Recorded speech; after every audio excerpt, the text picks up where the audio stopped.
Hello, and welcome to PACES Christian Book Club. This is episode 2. My name is Chris, My name is Ken. and we're so excited to be back for episode 2. We felt like that first episode we did last time around went really well, got some good feedback on it. It's still very much, early days, but we're so excited to, just be offering this new kind of program, new podcast, whatever you want to call it. It gives us the opportunity that we get to read really cool stuff and discuss it, but also we hope that it's edifying for you and for your family and gives you opportunity to sit down at the table, read a book or just ask these questions. It might just be good questions to help someone understand and for you to learn and for that person to learn. So, Ken, how's everything going? How's your past few weeks since we've last recorded? It's been good. I mean, now I'm officially in summer break, and right now I'm just like trying to figure out what I can really do this summer, not only to improve myself physically, but also mentally and spiritually. Like, I mean, how I can by reading, like how I can simplify what I do in my life. Like instead of doing stuff like just watching social media or playing video games and I guess like overstimulating myself, like I could do something more simple, like reading a book to fully expand my view on certain things instead of just getting all my knowledge from the internet. Yeah, that's well said.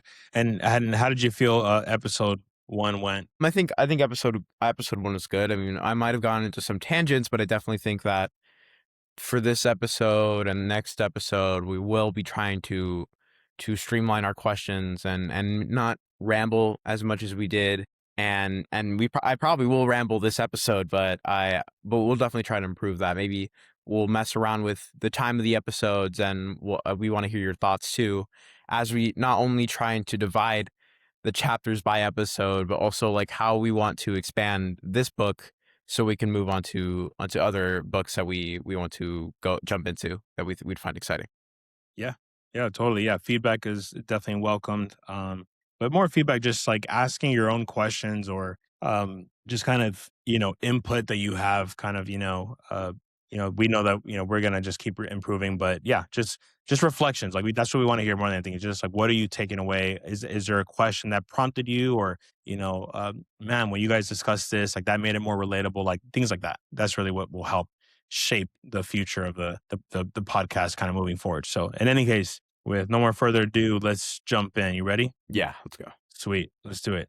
We are now in chapter 3 of Mere Christianity. Last recording, which is 2 weeks ago, we discussed the law of human nature and then some objections that C.S. Lewis points out, things to keep in mind and consider. And so now we're at chapter 3, which is the reality of the law. And in here, we're going to discuss some questions on morality and human nature, but also, I think, kind of related to this concept of, most people, I think non-believers will refer to it as conscious, right? Like you're conscious.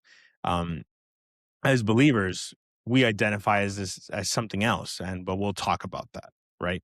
So right off the bat here for me in my physical copy of the book on page 24, one of the first kind of prompts he makes here is, well, so now I go back to what I said at the end of the first chapter, that there were two odd things about the human race. The first is that they were haunted by the idea of a sort of behavior they ought to practice, what you might call fair play, decency, or morality, or the law of human nature. So let's just pause there. And I think what stuck out to me, even in that quote that I highlighted, was that word ought. What is kind of that word imply? Ought. I think like it's just like a different kind of way of saying we should be doing this. Like for example, if we look at like we want to go to the park, but there's like the light to go to cross the street to the park is really far away. One thing tells us, oh, well, there aren't any cars around. It should be pretty safe. It'd be easier if I just jaywalked and went to cross the street right here. So then it'd be easy. I wouldn't waste as much time going to the park. And but one tells you that you should just go to the light because that's what they're for, because of how laws work, and they're not only for your safety as the pedestrian, they're for the safety of the drivers. If there's any accident, that could be a whole lot worse, and it's better to just, and there's something telling you this, it's better to just avoid it by going to that light.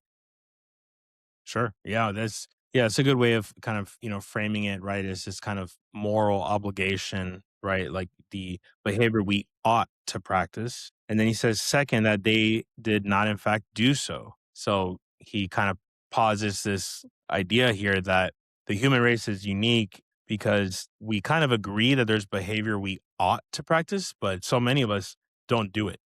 Like we acknowledge it, but we just don't do it. Like people say, you should be nice. You shouldn't hurt people. And yet we do, right? We do. And so that's kind of the tension there.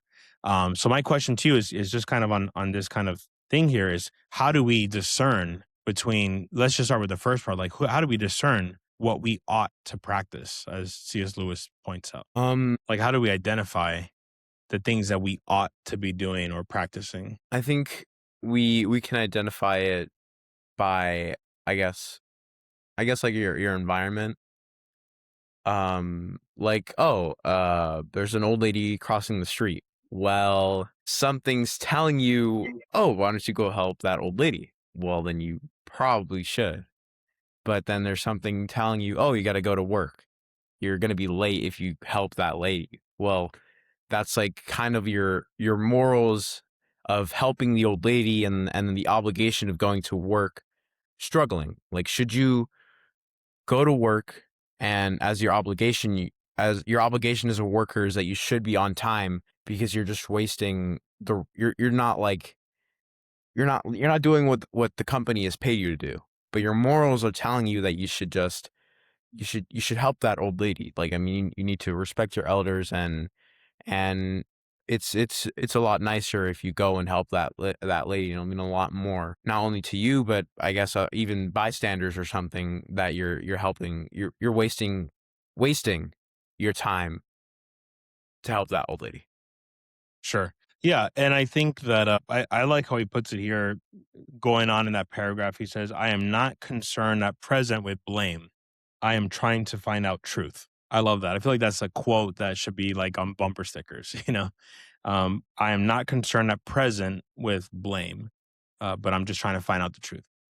And so I think for me, what is more effective when we wrestle about the things we ought to do or ought not to do, for me, it's not a matter of pointing a finger at someone and saying, hey, you did this thing, right? Like it's not about the blame part. It's more just, I wonder what is the truth behind this practice, right? So for me, for example, I suppose it's like my heart's desire. I don't feel like I was put on the earth to find out everyone who's ever jaywalked because I've jaywalked before, right? But I think it's more just asking the question, is jaywalking morally wrong? Like, is there truth behind that or is it subjective, Yeah, I right? mean, yeah, that's an interesting thing to say. Like, we can definitely see he's trying to tune what he said last chapter about the man who's not putting rat mouse traps just because Mm, there aren't any mice mhm. in his house. Like, is he really doing, is he really not putting it for a good reason, or is he just doing it, is he not doing it because there's no really any reason to do it? Sure, sure. And he continues and gives another illustration here where he says, of course, you may say a stone is the wrong shape if you want to use it for a rockery, or a tree is a bad tree because it does not give you as much shade as you expected. How can we like share that quote there? Like how would you kind of use it to explain morality to somebody? I guess you could, like, if you're talking about a tree being the shape you don't want it to be, or the rock you don't want to use. Well, you could kind of say that that's similar to a child. Like, they're like, oh, let's say there's a child that's kind, that's responsible, and that listens to you and knows to obey their parents. And let's say there's another child that doesn't do any of that stuff and disobeys their parents. Well, could you really blame the other child for what they're doing? Because the reason they're doing that is because of how they were raised. They're just following what it said, like kind of how it says at the end of that page, it says that you can't really blame it for being a bad tree for obeying the Mm, laws of its nature. mm-hmm. It's following what it's I Design, right? guess it's designed for, more than just like the good one. Like it's the kid is behaving just as how it's been adapted to, just like the good kid. Yeah, that's fair. That's fair. He continues on page 25, the next page for me. You have the facts and you also have something else. So he says the facts are how men do behave. And then he says you also have something else, which is how they ought to behave. In the rest of the universe, there need not be anything but facts. Do you agree with that statement? In the rest of the universe, there need not be anything but facts. Do you agree or disagree? I think I don't know how I stand on that question. I think I guess it does make sense. I don't know. It's just kind of it's kind of confusing to me. Yeah, and again, I don't think there's any like right or wrong, answer here. I'll say this. I think that, and people don't really like when I say this for some reason, but I always say that I view the world very black and white, and in the sense that I feel there is a right thing to do, there's a wrong thing to do. But the way that I identify the difference is by asking, is this something that feeds the spirit or it feeds the flesh? And so ergo, that would be to say, well, this starves the flesh and this feeds the spirit, and that's usually my barometer, right? For this is something good or not. Well, And I I think, think he go ahead. I think that makes a lot of sense, but I think I could also understand why some people think that there's a gray area, that it's not black and white if they're, let's say, an atheist or something. It's harder to see stuff in black and white because you can't make the difference of what feeds the spirit and what feeds the flesh if you don't believe that there's a difference between the flesh and the spirit. There Yeah, just indeed. is. Indeed. Indeed. That's and he kind of touches on that, but I think not as directly as you just put it. But yeah, he definitely touches on that. I think actually in the next page or so we'll get to that. Yeah, I'm gonna turn the page here to page 26. And he gives another illustration, a kind of graphic, when he says, in war each side may find a traitor on the other side very useful, but though they use him and pay them, they regard him as human vermin. So you cannot say that we call decent behavior in others is simply the behavior that happens to be useful to us. So it's funny because he pointed out that about usefulness, right? The usefulness of a rock, the usefulness of a tree. But now he's pointing it back to human people and saying, now here's the problem though, because in war, someone can have a traitor and say this is bad because this person's a traitor. But to the opposing side, I'm like, oh, he's a good trader. He did the job that I hired him to do, right? So now suddenly it's almost like human behavior almost becomes this kind of subjective thing, right? Do you kind of agree with that? Because I think that kind of goes to the secular humanism that you're talking about there, right? Like a non-believer would say, well, there's maybe not any difference even to begin with. Yeah, I think um it could kind of be said in the before that. He says, like, oh, let's say there's a man who got into the seat in the corner of the train before you, Hmm. but then there's another man who straight up, when you're gone, steals that seat from you. You're going to be mad at the one who took your seat, but not at the man who has that seat before you, because one is where the man just has it because he was there first, and there's not really like any obligation that he should give it to you. But the other man, you're going to be mad at him because, well, he should know it's your seat. Let's say you left a bag there. He's going to move your bag, and then he's just going to take your seat knowing that that's your seat. And I think that also is like a pretty good example on what it says here. Okay. Yeah, that's well said.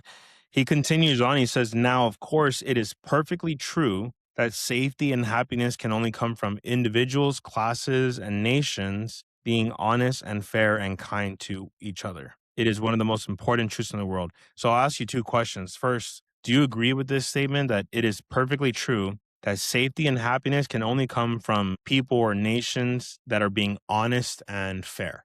Do you agree with that? Yeah, I think so. Safety and happiness? Yeah. Yeah, I think I agree with that. For some reason, I hesitate. you Yeah, know, yeah. I'm trying to right. I'm trying to think about like, man, is there ever an instance where you can get a good thing from someone being bad? I suppose if you go back to everyone will bring up like the Nazi example. I don't know if we can say that on YouTube anymore, but he brought it up right in chapter one about like that thing. It's like, well, you can assume that if they have soldiers, like they're getting good uniform, they're getting ammunition, they're getting tanks and stuff, they're getting things that they need.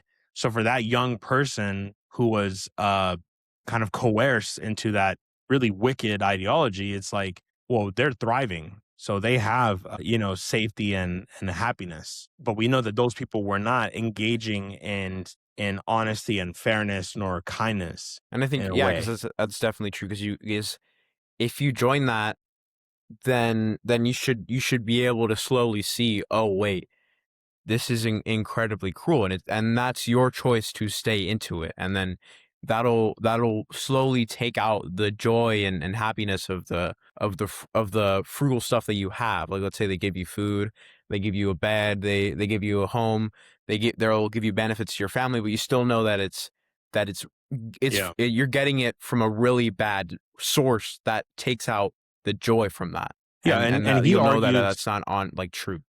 he argues that this is like circular logic, right? Like circular reasoning, because he says if we ask why ought I be unselfish? So someone may ask you, why should I be unselfish? And you reply, because it is good for society. Then that person can say, well, why should I care that it's good for society? I just care what happens to me. And so and then you say, because you ought to be unselfish because that's what people do. So this is the thing. He's really sharing, like, this is the common argument from, I mean, humanists, secular humanists, or what have you, because they'll say, well, there's no moral objective reality. Everything is subjective. So they'll say you should be unselfish, but then you can ask, well, why? And they say, well, because it's in the word unselfish. It's like, well, but you can't use a word to define itself, right? Yeah, like Have he you ever says he experienced says that in a way? he Like, says can that you think of a time where someone tried to challenge you on that? Like, well, I think with the unselfishness thing, or I like how he says it in the next quote, like the same thing, but a different way of explaining it is if you're playing football and then somebody asks you, well, what's the point of playing football? Well, it's to score goals in the net. Well, like, uh-huh. well, what's the point of scoring goals in the net? Well, Right, it just is. Well, you're not explaining that the point of scoring the goals in the net is to win. right, right, right. It's to accomplish something and to defeat the other opponent. Right. Yeah. I mean, the betterment of society, right? And man, I think it's like in Harry Potter or something that they say things like for the greater good or something like that. And it's like that's a really kind of wicked statement, because I'm like, the greater good for who and why? So even though we agree that you should be unselfish, right? We agree. Yeah. But we don't agree that it's just because it's for society. No, we agree because it's actually deeper, right? It's more of, again, this concept of like of consciousness. Yeah, But because I think if you go into that question, it takes a very nihilistic look onto uh the world. I don't know why, but it's giving me like it it makes me think of nihilism again, like I brought it up last episode. It makes me think that you're trying to poke around the bush of what's the meaning of life. right. Okay. So so I want to get to one last quote, excuse me, on this chapter. And this is for me, it's at the end of page 27.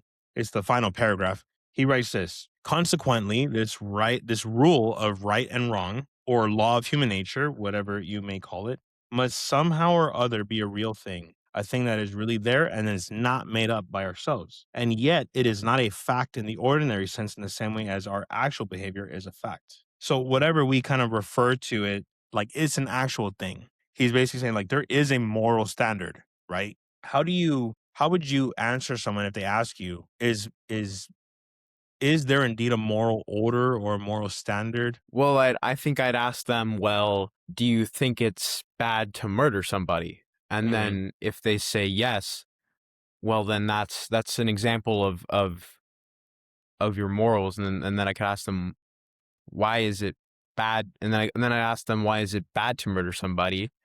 And then if they say it's because of what they were told by their parents, and then it's because, like, well, because you're taking away the life of somebody. Um, that's sorry. I think I got kind of lost in my No, it's all good. scenario. Yeah, it's an interesting, kind of conundrum of like ethics, right? And reason. Like how do we kind of end at this point? But yeah, obviously I think, you and I, we agree there's a moral order to things, there's a moral standard, and obviously the scripture tells us that it's written on our hearts. But just to kind of answer the question, like, well, is it consciousness? Is it consciousness that decides what is good versus wrong? And well, uh 1 Corinthians 2:11 says, for who knows a person's thoughts except their own spirit? In the same way, no one knows the thoughts of God except the spirit of God. And I love that because again, it's like I see, again, I can tell you I believe there's a moral standard, but do you know for sure that I believe that or that I think that? It's like maybe not. I mean, you can hopefully tell by the way that I live my life, but ultimately it's only my spirit that really knows what I think. And so I love that correlation where it's like only the spirit can know the thoughts of God. And so the more we are engaging with the spirit, the more we know what are the thoughts of God, and what are the thoughts of God? They're good and goodness. And he talks about that like later in this book, right? Like that God is good. He is a standard of goodness. Thus, whatever the spirit tells us, this is what God thinks, this is what God agrees with, that's a good thing. And we can say that's good thing, it's not bad. So that would be our moral standard, right? Would be like the thoughts of God, I would argue, if you look at like 1 Corinthians. Um, anything else on chapter 3? No, I think we should be good to move on to the next chapter. Cool. So chapter 4. Now it's also a fairly brief chapter, and I highlight again a few other excerpts that I really like. He says here at the top, when you say that nature is governed by certain laws, this may only mean that nature does in fact behave in a certain way. So these laws they may not be something very real to us, but nonetheless, it points to the fact that nature also has a behavior, right? There's like a pattern to it. It just kind of does. It's not. It isn't just a is or a state. It is an active kind of force, right? And so that would mean that to suggest that there is some kind of morality even behind nature itself, right? In some kind of way. He says then that I want to consider what this tells us about the universe we live in. And he says there's roughly two views that are being held. First, there's what was called the materialist view. People who take that view think that matter and space just happen to exist, have always existed, nobody knows why, and that behaving in certain fixing ways has just happened by a sort of fluke to produce creatures like ourselves who are able to think. What would you kind of respond to the materialist view? What is it and how do you see it? Like, are there parts that it gets right, parts that it gets wrong? I think the materialist view is is I think kind of like a different wording for him, I guess, like of being an atheist, of not believing in God and not believing in any God, and not really believing that there is a creator. And with that view, that could also question our morals. And there's something I want to add I'll add at the end of the chapter that I think answers this view, but also something else that he adds at the end. Yeah. So, and like I said, right, nature, there's design behind nature. It's not just this random occurrence, right? Like tornadoes just don't come out of nowhere. It seems to indicate like they happen for a reason. Now, I don't believe that reason is just to bring destruction, the random destruction, but there's some kind of process design to it. And so he says the other view is the religious view. According to it, what is behind the universe is more like a mind than it is like anything else we know. Do you agree with that? that what is behind the universe is something similar to like a mind? I wouldn't say that, or at least for my view as a believer, you can't refer to God as a mind because that's just trying to humanize him. You can't really Mm, mm. humanize somebody like that. You can't like a mind like a human mind wouldn't really know all things past, present, and future and know all people like he would. So I think you can't really put it into something like that. That's really good. Yeah, I'm trying to find that part where he talks about that. Um, I don't know if you wrote that kind of quote down, but he talks about basically, well, it's either a mind or it's more like a person, right? More like a being, maybe is a good way to put it.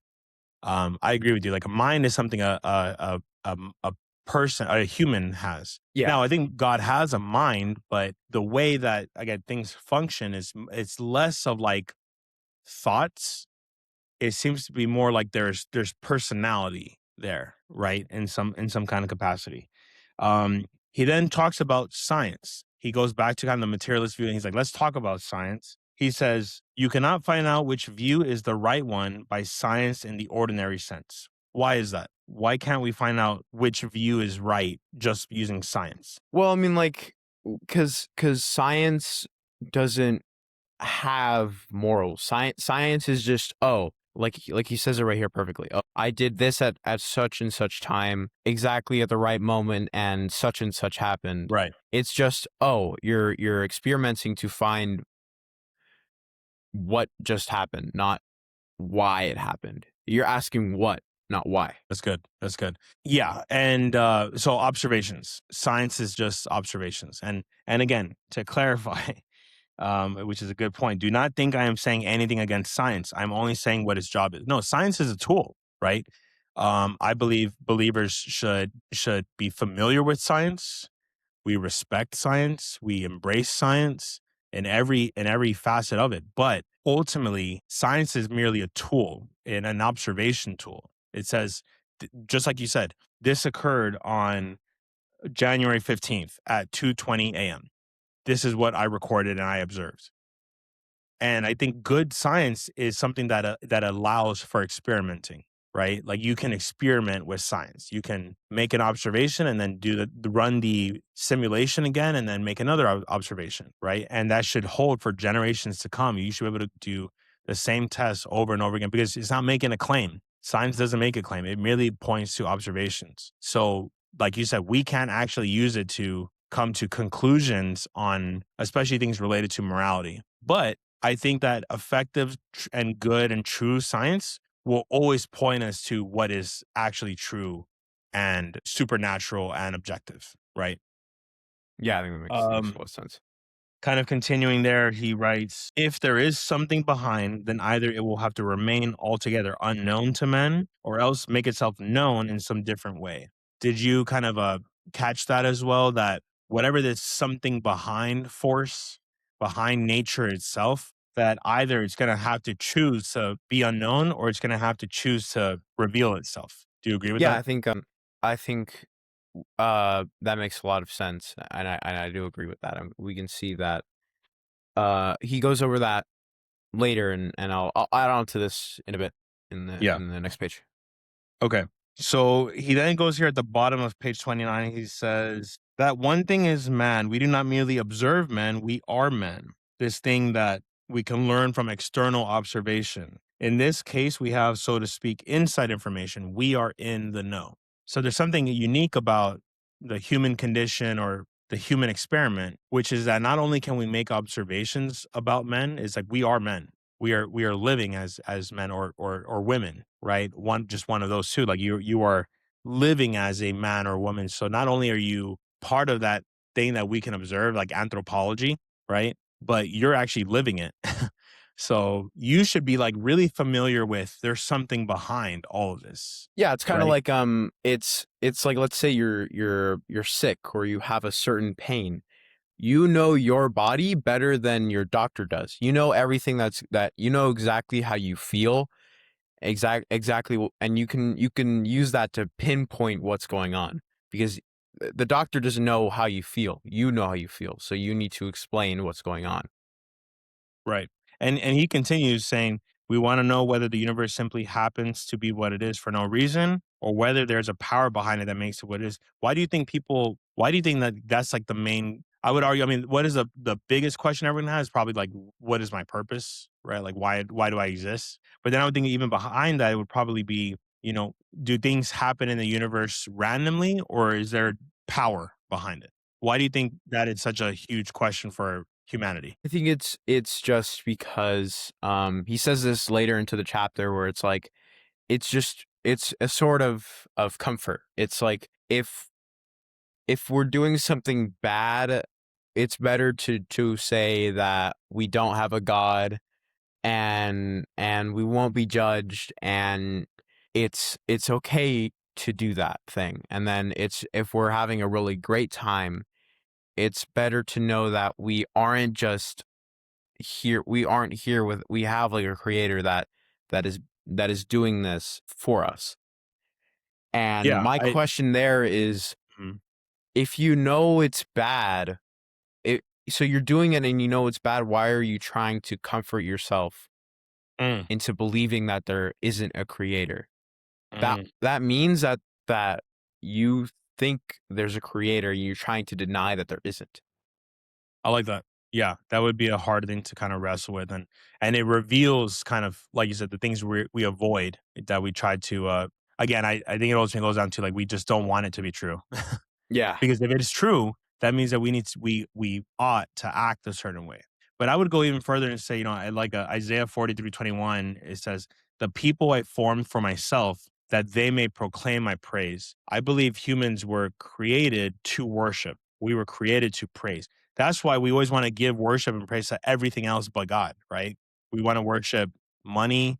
We want to worship celebrities. We want to worship success, and comfort is a huge idol. And so Yeah, we have that kind of in our DNA. And so I think that we ultimately wrestle with that question because basically we just want to know who are we supposed to worship, right? The Greeks wrestled with that, right? The Egyptians wrestled with that. yeah, we can see that. Like, I think God gave us the spirit to worship, and then he gave us the flesh to dictate what we want to worship. The spirit is our our what we can do, and the flesh is what like is what we it's like your capabilities and then what you're gonna do. Right. So there's another part here in the next page, page 30. He writes, if there was a controlling power outside the universe, it could not show itself to us as one of the facts inside the universe. Do you have that up? Sorry, what? If there was a controlling power outside the universe, it cannot show itself to us as one of the facts inside the universe. Yeah, I think I agree with that. Yeah. So, he gives an example, right? Which is kind of funny to me. He says, no more than an architect of a house could actually be a wall. So it's like if there is this creator, this force behind the universe, how could that creator or being be inside the thing it created? Right? Like I could build a birdhouse, but I can't be in the wall of the birdhouse, right? It's something outside of my own body. So it's something that would like quite literally I could touch and be tangible. But does that make sense? Yeah, it's kind of like if you were to plant you were to plant a banana and you were to grow that tree. You aren't that tree. You grew that tree. Hmm. You designed it, you cared for it, you nurtured it. That's good. You sustain it, right? That's what he does. Like I guess this world. I suppose in your analogy is it's like this banana tree, right? Then he writes, the only way we could expect it to show itself would be inside ourselves as an influence or a command to get us to behave in a certain way. How do you think that the creator, how does he influence or command us? I think that's our morals, or like the moral law, or I Moral guess law, yeah. what would make sense for us is like the Holy Spirit. Right.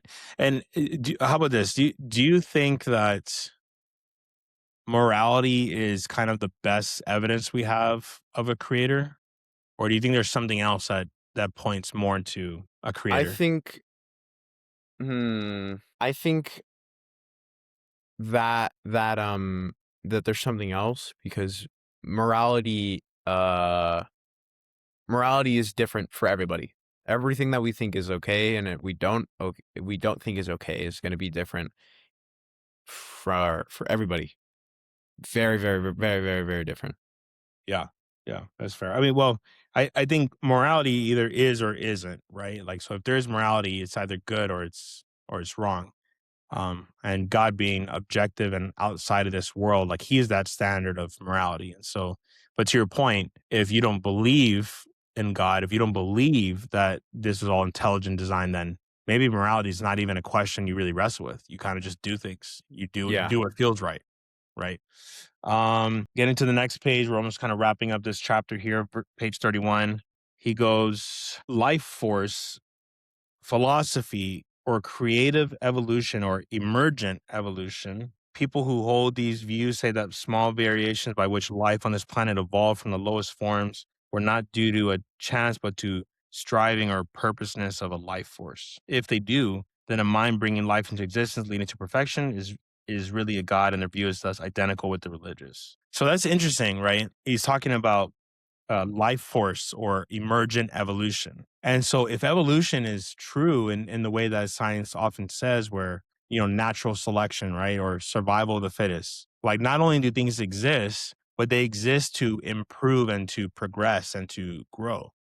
C.S. Lewis basically says, well, if they believe that, then their view is the same with like religion, Yeah. because God is working to improve us and perfect us, right? Would you agree with that? Yeah, I think that that makes a lot of sense. I mean, it's it's just you could say that like oh,